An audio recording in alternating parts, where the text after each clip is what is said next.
क्या लिखा और इस तरीके से लगातार मंदिर पक्ष का दावा है कि वहाँ पर एएसआई ने लिख दिया है कि हिंदू मंदिर था, उसे तोड़कर दूसरा ढांचा बनाया गया। देखिए, एएसआई एक एक्सपर्ट एज ए कमिश्नर अपनी रिपोर्ट कोर्ट में पेश की है।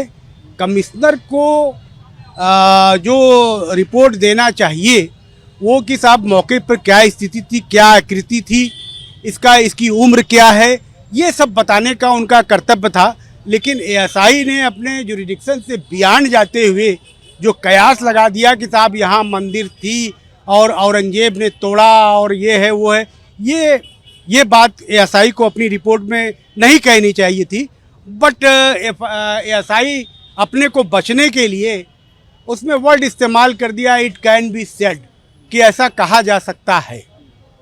तो हमारी इसमें राय ये है कि एएसआई ने जो रिपोर्ट दिया है वो अपने जुरिडिक्शन के बियॉन्ड दिया है। बहुत सी बातें अपने जुरिडिक्शन के बियॉन्ड कही है। तो आप ये कैसे कर सकते हैं कि एएसआई बचने के लिए कैसे कर रही है, किससे बच रही है?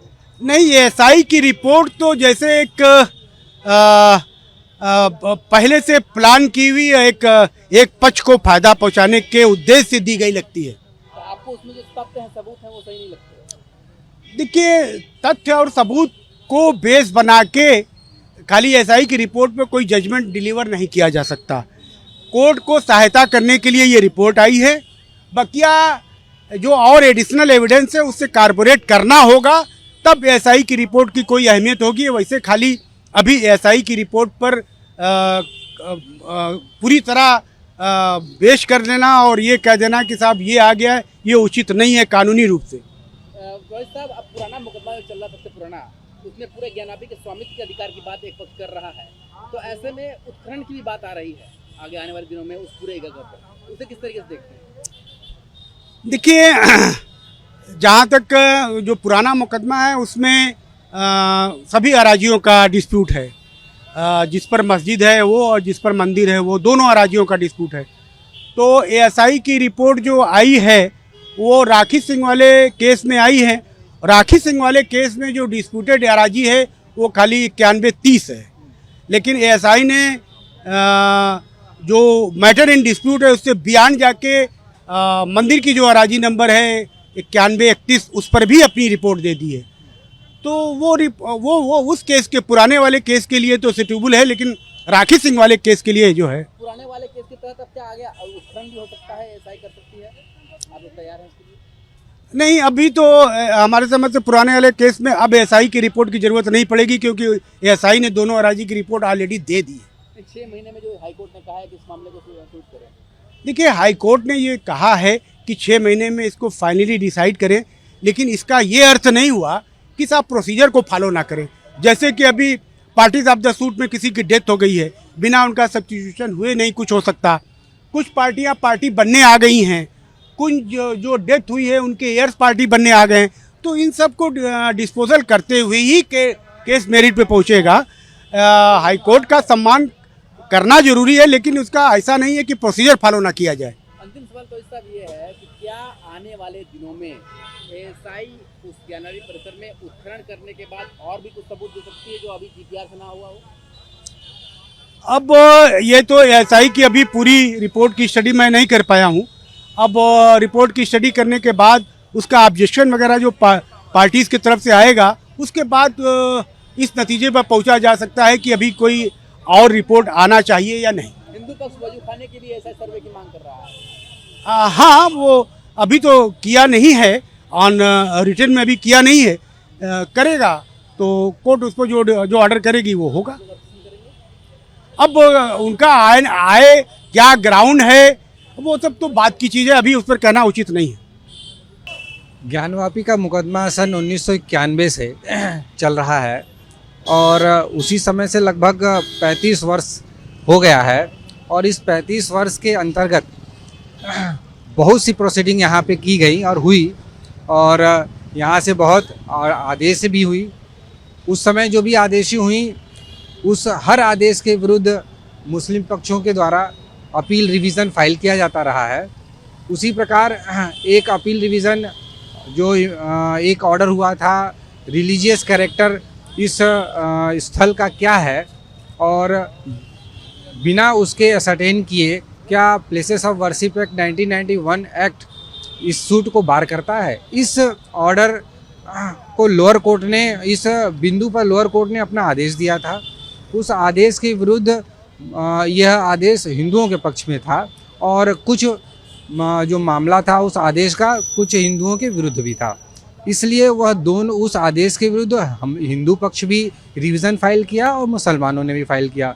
वो प्रथम एडीजे साहब के द्वारा 1 साल के अंदर, ये भी बहुत बड़ी चीज़ है कि उस समय की जो सुनवाई होती थी, त्वरित सुनवाई होती थी, बहुत ज़्यादा विलम्ब नहीं होता था और 1 साल के अंदर उस रिवीजन को फर्स्ट एडीजे साहब ने डिसाइड कर दिया और वह डिसाइड किया हिंदुओं के पक्ष में। इसलिए उस आदेश के विरुद्ध मोमडन्स ने, विपक्षियों ने, वो हाई कोर्ट में रिट फाइल कर दिया। उस रिट पिटीशन के माध्यम से लोअर कोर्ट की फाइल को स्टे कर दिया गया था, प्रोसीडिंग को, और वह लगभग 23 वर्षों से स्टे की प्रोसीडिंग चलती रही। अब जब एशियन रिजर्वेशन रोड एजेंसी की रूलिंग ऑनरेबल सुप्रीम कोर्ट के माध्यम से आई, उसके अकॉर्डिंगली यहाँ की प्रोसीडिंग को आगे बढ़ाया गया। अब उसी के परिप्रेक्ष्य में एएसआई की सर्वे की ऑर्डर भी हुई और वाद मित्र का भी आदेश हुआ और कुछ सेवरल्स एप्लीकेशन जो प्लेंटिफ्स जिनका देहांत हुआ था उस पर भी आदेश हुआ। अब स्थिति ये है कि एएसआई की सर्वे एक अन्य मुकदमे में कराई जा चुकी है और ऑनरेबल हाई कोर्ट ने मोमडन्स के द्वारा दाखिल किए गए रिट पिटिशंस को खारिज करते हुए ये कहा कि जो सर्वे कराया गया है उस सर्वे को, जो रिपोर्ट बनी है, सेम सर्वे इसमें भी इस रिपोर्ट को फाइल करें और यह देखा जाएगा लोअर कोर्ट के द्वारा कि साहब उस सर्वे के परिप्रेक्ष्य में और आदेश के परिप्रेक्ष्य में जो सर्वे बच गया उसकी पुनः सर्वे बचे हुए स्थलों की कराई जा सके। इस मद में अब हम लोगों ने सर्टिफाइड कॉपी के लिए अप्लाई भी किया है। अब जब वो कॉपी हम लोगों को मिल जाएगी, उसकी एनालिसिस की जाएगी कि क्या क्या पोर्शन बचा जिसका अभी सर्वे होना बाकी है। मेन स्थल का जो ज्योतिर्लिंग अभी विद्यमान हैं और उस ज्योतिर्लिंग को पूरे मलबे से पाट दिया गया है और ऑनरेबल सुप्रीम कोर्ट के माध्यम से एक आदेश पारित किया गया है जो वजू खाना स्थल है।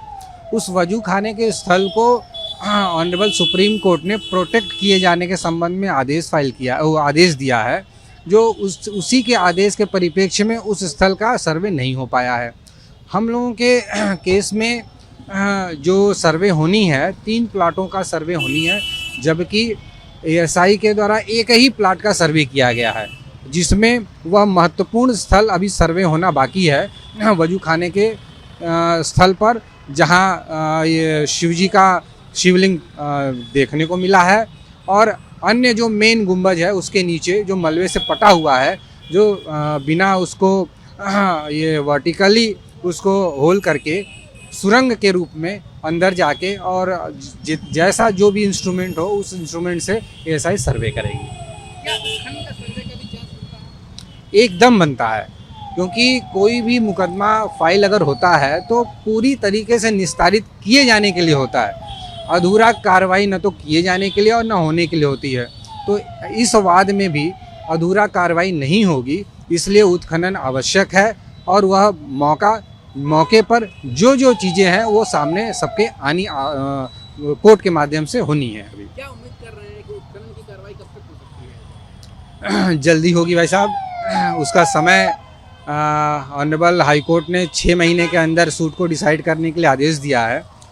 उसी 6 महीने के अंदर यह भी कार्रवाई होनी है। तो हाँ, आप लोग धैर्य बनाए रखें, 6 महीने के अंदर ये सारी कार्रवाई किए जाने के लिए संभावना है। आप लोग तो पूरे स्वामित्व के लिए लड़ रहे हैं, पूरे ज्ञानापी के लिए लड़ रहे हैं। ये सभी हिंदुओं के तरफ से सभी मुसलमानों के विरुद्ध ऑर्डर 1 रूल 8 रिप्रेजेंटेटिव सूट है, जनप्रतिनिधित्व सूट है, इसलिए ये सभी के लिए है और जो विपक्षी हैं उन सभी लोगों के विरुद्ध है। पूरे ज्ञानापी परिसर के स्वामित्व के लिए, पूरा स्वामित्व के लिए, पूरी तरीके से। रईस साहब, जिस तरीके से एएसआई ने रिपोर्ट दी है और समरी में आई है, मंदिर पक्ष का कहना है कि उसमें एएसआई ने इस रिपोर्ट को कहा है कि हिंदू पक्ष का मंदिर उठाइए, ऐसे में आप लोग की आगे की तैयारी क्या है? दरअसल वो जो कह रहे हैं उनके अपने मन की बातें हैं, वो ऐसी बातें बराबर कहते रहते हैं। न ही यहाँ कभी कोई मंदिर थी और न मंदिर होने का कोई ऐसा प्रमाण है। जो भी है एसआई रिपोर्ट में उसका गहन अध्ययन करने के बाद उस पर विस्तृत जानकारी दी जाएगी और उसका ऑब्जेक्शन भी दाखिल किया जाएगा। जो वहाँ पर बताया जाता है कि सनातन धर्म से जुड़े हुए चीज़ें मिली हैं, देवी देवताओं की मूर्तियाँ मिली हैं, उसके बारे में क्या कहेंगे?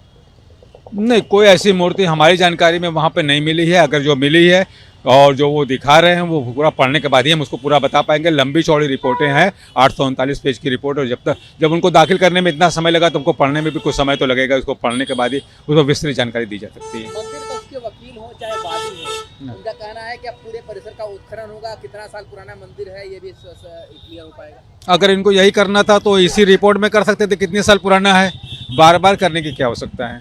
पूरे स्वामित्व के अधिकार की लड़ाई इस तरीके से विजय शंकर स्टूडी कर रहा है जी, उस पर आप क्या कहेंगे? अगर स्वामित्व होगा तो स्वामित्व मिलेगा, स्वामित्व नहीं है तो कैसे मिलेगा। और प्रथम दृष्टिया जो एसआई रिपोर्ट है उसके बाद आप लोग कब तक आपत्ति फाइल कर सकते हैं? कम से कम 1 महीने का तो समय चाहिए उतना पढ़ने और लिखने के लिए। अगर 839 पेज की रिपोर्ट वो लिख सकते हैं तो ऑब्जेक्शन करने के लिए उससे ज़्यादा पेज हो सकते हैं, तो उतना लिखने और उतना पढ़ने में तो समय चाहिए। तो मानते हैं कि उसका समय के बाद ये डिसाइड कर पाएंगे आप लोग? जी। उच्चतम न्यायालय में जाने का भी विचार है आप लोगों का? पढ़ने के बाद ही इस पर कुल डिटेल कहा जा सकता है। अभी पूरा पढ़ा नहीं जा सका है तो पूरा नहीं कहा जा सकता। जो तकनीक एसआई इस्तेमाल की है काशी विश्वनाथ ज्ञानवापी में, जीपीआर तकनीक कह रहे हैं उसे, तो जीपीआर तकनीक क्या होती है, जैसे जनता को आम भाषा में अगर आप बता दें कि जीपीआर तकनीक से कैसे वो वहाँ पर क्या स्ट्रक्चर था उसे पता लगाया जा सकता है? जीपीआर तकनीक प्रायः जो है जियोलॉजी वाले लोग यूज करते हैं, भूगर्भ विज्ञान वाले, लेकिन आजकल हम लोग पुरातत्व के क्षेत्र में भी इसका उपयोग कर रहे हैं। उसमें जो कुछ आंख से नहीं दिखता है उसमें जीपीआर टेक्निक से जानने का प्रयास करते हैं। इसमें सरफेस से लेकर के और 10 से 15 मीटर नीचे तक के हिस्से में जो कुछ भी चीज़ है, संरचनाएं हैं या जो कुछ भी चीज़ें हैं उसका हम लोग पता कंप्यूटर ग्राफिक के माध्यम से देख सकते हैं। ये इसमें कैसे ये आप निर्धारित करते हैं कि ये उसी काल का और किसी खास धर्म विशेष का ही ये हिस्सा है? देखिए, धर्म विशेष या कालखंड को स्थापित करने का कार्य जीपीआर नहीं करता है, क्योंकि ये केवल इतना बता पाएगा कि जो संरचना है वो किस तरह की है, उसकी बनावट किस तरह की है और वो किस कालखंड से संबंधित है। ये जीपीआर के विषय के बाहर का क्षेत्र है। आप लोग किस तरीके से स्टैब्लिश करते हैं? अब उसमें हम लोग ये देखते हैं कि मान लीजिए जैसे अभी ज्ञानवापी में जो आप बात कर रहे हैं, जीपीआर का सर्वे हुआ है, रिपोर्ट में भी मैंने पढ़ा है कि उनको 2 तरह की चीज़ों का पता चला है। एक जो है 4 से 6 मीटर नीचे और दूसरा 3 मीटर नीचे, जिसमें वो बात करते हैं कि नीचे एक जो है ग्रेवल की बनी हुई फर्श है। अब वो ग्रेवल की फर्श किस पीरियड से संबंधित हो सकती है ये कहना बिना खुदाई के मुश्किल है, लेकिन फिर भी हम उसके आधार पर निर्णय ले सकते हैं कि 4 से 6 मीटर कोई गड्ढा खोद करके कुएं में कोई फर्श तो बनाएगा नहीं। निश्चित रूप से वो स्टैटिस्टिकल डिपॉजिट या जो है जो संरचना है वो निश्चित रूप से किसी कालखंड से संबंधित है। अब वो किस कालखंड से संबंधित है ये जानने के लिए उसके आसपास के क्षेत्र में एक्सकवेशन करना होगा। सर, अभी जो सर्वे हुआ है बिना खुदाई के जीपीआर तकनीक के सर्वे हुआ है, इसके बाद सर्वे का अगला हिस्सा क्या होगा? देखिए, अभी तक जो सर्वे हुआ है वो सरफेस इंडिकेशन के आधार पर ज़्यादातर सर्वे का कार्य हुआ है और दूसरा जीपीआर से भी मदद ली गई है। तो ये दोनों कार्य के बाद अब एक ही चीज़ बचती है कि उस क्षेत्र विशेष में अगर संभव हो तो आसपास के जगह पे एक्सकेवेशन या उत्खनन कार्य किया जाए और उससे उन चीज़ों को कालक्रम में उसको जो जोड़ा जा सके। तो क्या लगता है सर, उत्खनन से और सारी चीज़ें स्पष्ट हो जाएंगी? उत्खनन से सारी चीज़ें बिल्कुल स्पष्ट हो जाएंगी। C14 डेट मिल जाएगी, MS डेट मिल जाएगी, तो ये विवाद नहीं रह जाएगा किस काल से संबंधित है। तो वो चीज़ें जो नीचे हैं वो कालखंड में किस कालखंड में आती हैं। मंदिर की संरचना की जहाँ तक बात है वो किस कालखंड में बना, किस किस काल में उसका परिवर्धन हुआ, जीर्णोद्धार हुआ, ये सब चीज़ें उसका एक्सकेवेशन के माध्यम से पता चल जाएगी। सर, बात की जाए अभी जिस तरीके से सर्वे हुआ है और एसआई ने, जैसा कि आपने पढ़ा भी होगा, एसआई ने लिखा है कि ये हिंदू मंदिर का ही हिस्सा था। इसमें हिंदू मंदिरों के साक्ष्य मिलते हैं, देवी देवताओं के प्रतीक चिन्ह मिलते हैं, कई देवनागरी कन्नड़ भाषा में लिखे हुए स्तंभ मिलते हैं और ये सिद्ध होता है कि हिंदू मंदिर को ही तोड़कर वहाँ पर दूसरा स्ट्रक्चर बनाया गया। ये किस तरीके से सिद्ध कर पाई है एसआई?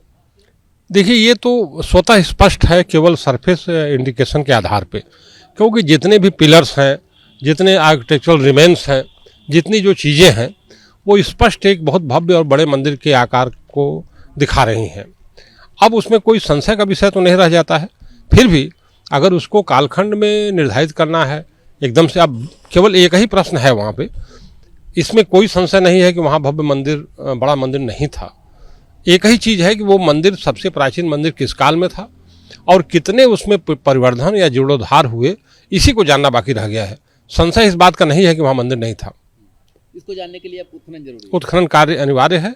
अब उत्खनन कार्य के लिए अगर माननीय न्यायालय हम लोगों को, भारतीय पुरातत्व संरक्षण विभाग को परमिशन देती है तो वो कार्य करने के बाद उसको और पुष्ट किया जा सकता है। सर, बात की जाए वहाँ पर वजूखाने का इलाका जो सील है, शिवलिंग बताया जा रहा है, वहाँ की शिवलिंग की जांच करने के लिए कितना पुराना है, ये कौन सी तकनीक का इस्तेमाल किया जाए ताकि शिवलिंग को नुकसान मिला? देखिए, उसको जांचने के लिए तो वहाँ पे कोई न कोई बाहरी हिस्से में एक ट्रेंच लगानी पड़ेगी, बिना उसको नष्ट किए छोटी कोई ट्रायल ट्रेंच लगा करके, और उसके आधार तक जाना होगा कि वो शिवलिंग जहाँ नीचे से उसका हिस्सा कैसा है, और तभी उसको हम लोग निर्धारित कर पाएंगे कि वो शिवलिंग कितना पुराना है। आपने सर पूरी रिपोर्ट पढ़ी, पूरी रिपोर्ट में ये अब साफ हो गया है कि वहाँ पर मंदिर ही है और जो चीज़ें इस साक्ष्य मिले हैं? पूरी रिपोर्ट तो अभी नहीं पढ़ पाया हूँ, लेकिन जितना उसका जिस्ट है या जो मतलब उसका समरी है वो हमने ज़रूर पढ़ा है, और जितने एविडेंस उसमें है वो पहली बात तो ये है कि सबसे मैं बधाई देना चाहूँगा एएसआई को। उन्होंने बड़ी मेहनत से बहुत अच्छी रिपोर्ट तैयार की है, और जितने भी साक्ष्य हैं वो मंदिर के पक्ष में 100% है। अब क्या आपको नजर आता है कि पूरा ज्ञानवापी में अब सनातन धर्म को मिल जाएगा? क्या लगता है, दिखता है? निश्चित रूप से मिलेगा, क्योंकि सनातनियों का था ये तो बीच में जो है आक्रांताकारों ने उसको जबरन बलपूर्वक तोड़ करके उसको बनाया गया। वो तो है नहीं, वो तो हमारा चीज़ है, हम उसको लेंगे, कोर्ट के द्वारा लेंगे, चाहे अपने ताकत के द्वारा लेंगे, लेकिन उसको लेंगे, और है और रहेगा, वो तो लेके रहेंगे हम लोग। एएसआई की रिपोर्ट आने के बाद हिंदू पक्ष में खुशी की लहर है। उनका कहना है कि जो खुली आंखों से नजर आता था अब वो एएसआई ने भी स्पष्ट कर दिया है। इसके साथ ही जो मुकदमा 1991 से चला रहा है पूरे ज्ञानवापी पर स्वामित्व के अधिकार को लेकर के, अब उस पर भी हिंदू धर्म को विश्वास है कि अब पूरे ज्ञानवापी पर उन्हीं का अधिकार होगा। हालांकि अभी एएसआई की कई सर्वे बाकी है, और एएसआई का वजू खाने के साथ ही जो उत्खनन सर्वे है वो भी अब होना है, ऐसा हिंदू धर्म के जो वकील हैं, जो मंदिर पक्ष के, वो लगातार इस बात को कह रहे हैं। और उसके बाद ये पूरी तरह से स्पष्ट हो जाएगा कि यहाँ पर मंदिर को तोड़कर ही दूसरा निर्माण कराया गया है।